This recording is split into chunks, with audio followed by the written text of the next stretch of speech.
Former Ukhozi FM DJ Ngizwe Mchunu appeared before the Randburg Magistrates Court today on charges of inciting public violence following the unrest that rocked Gauteng and KwaZulu-Natal. The court has found that it would not be in the interest of justice to release Mchunu on bail today, labeling him as a flight risk. At the moment, evidence that we've collated is sufficient to prove, when the prosecution proceeds, an offense of incitement to commit public violence. That is the only charge that is facing. But we are analyzing the evidence, we are analyzing the video recordings, and we are conducting further investigations with a possibility of adding other charges.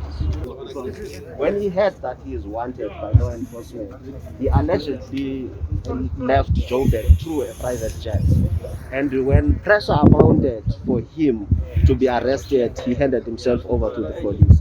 So we'll be arguing that he's a flight risk, and we're arguing that the incidents or the commission of all these offenses induced a sense of outrage within the community.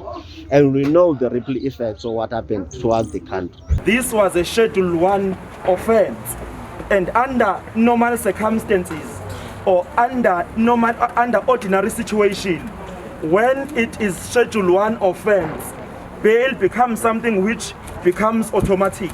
But today, we're not able to see that. Instead, the case was postponed for the 28th. So on behalf of the family, as I've been chosen by the family to come and declare that we are very dumbfounded about how the court has dealt with the matter. And if the court will continue to deal with this matter, we're very worried whether justice is going to be served. There was no incitement.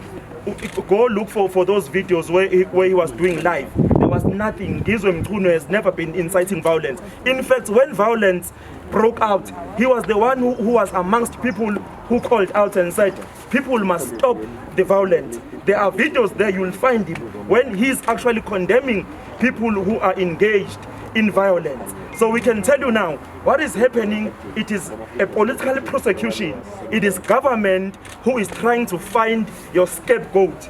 And the only thing that he has ever called for was for Zuma's release. And if everyone who have called for Zuma's release, it must be arrested, it means half of this country must be sent to prison. He's expected back in court on the 28th of July for a formal bail application and will be remanded in custody.